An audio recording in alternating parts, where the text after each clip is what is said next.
Hey, what's going on, guys? Just giving you an update on what I got added into my collection. I was running out of space as far as with how I wanted certain books to be displayed. So I kept my fingers crossed and hoping that this spinning rack that I just got in would work out and that it would fit without it bumping anything. So thankfully, it worked out. I do have enough room for this to work out. I've always wanted one of these display spinning magazine rack units, and happy that it works out because the room that I have my knick-knack horror collectibles and whatnot is not a very big room. So I was keeping my fingers crossed that this would work out, because this is the way this is designed. It could be in a corner and it doesn't take up a whole lot of space, but at the same time, and just the way it's designed, it holds plenty of comic books or magazines. And so I was just hoping that the width of it was not going to be too wide to where I couldn't use it, because I'm on very little space. So the plan is to have since I've started collecting these, have all the Creepy and all the Eerie archive books being produced by Dark Horse Comics. The plan is to have all the Creepy and Eerie displayed over here. I still need to do my math as far as how many of these archive books are going to be in total for Creepy and Eerie.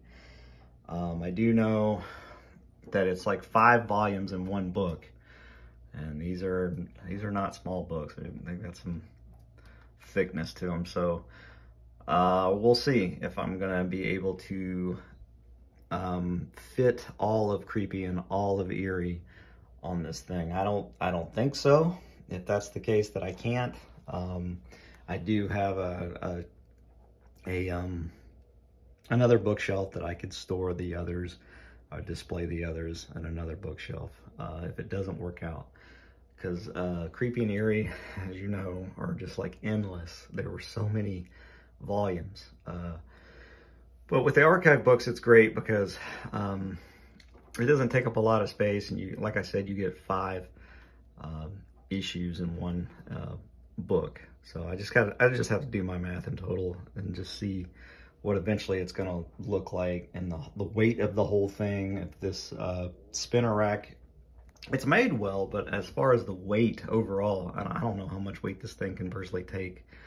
On top here, as far as this brand goes, it gives you an option as far as like what style of sign holder you want to put on this pole. I chose the shorter, simpler version. There's another connector piece that's a bit of a taller clip that you could put a sign like further up. So it's cool that it gives you options, but I went with the shorter sign holder, just so it doesn't block a lot of what I already have on the walls. Unfortunately, just due to the room size that I have to work with, some of my posters will be covered up a little bit. I mean, that kind of thing is just to be expected over time. Not covered up too bad, but yeah.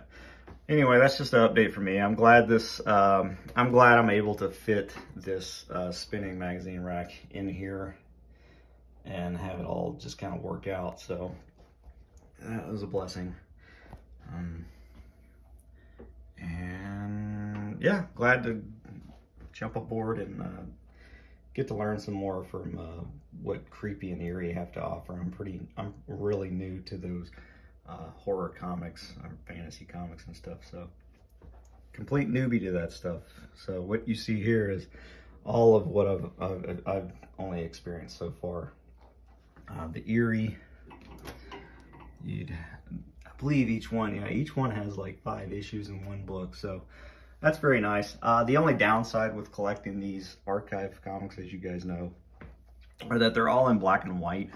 At least this series of archive books are in black and white. The other ones, like the EC horror ones that Dark Horse have been doing, those are actually in color. The only thing in color that you get out of these Creepy and Eerie archive books are just when you start a new when you start the next issue, the cover art will be in color, as you can see. So that's cool. I mean, that's appreciated. But yeah, these are in black and white for those who did not know that. So there is some sacrifices that you take for going after reprints and not originals. I can never complete originals. It's just, there's so many of them and it's just so costly. So these archive reprint books are just perfect for me personally. And I'm rambling. I didn't mean for this to be sort of a ramble video. Just very stoked that my magazine rack worked out with the little space that I have to work with. So that's just a small collection update for me, guys. I'll have a book update soon coming at you. Once I get a chance, I got a few more books in, a few just with on cinema, and then some more horror comics and miscellaneous books, probably on about death, that kind of thing, whatever interests me, true crime. So, all right, guys, take it easy. Yeah, let me know what you think. If you guys get one of these spinning racks, they're awesome. I've always wanted one of these things. It's just always been on the back burner, or I just forget about to go after one of these things. So that's it. I'm looking forward to filling this up when these books are, they're reissuing them not monthly, but every so often they'll reprint these things, and I've been trying to keep up with collecting them. So that's it. Take it easy, guys. Later.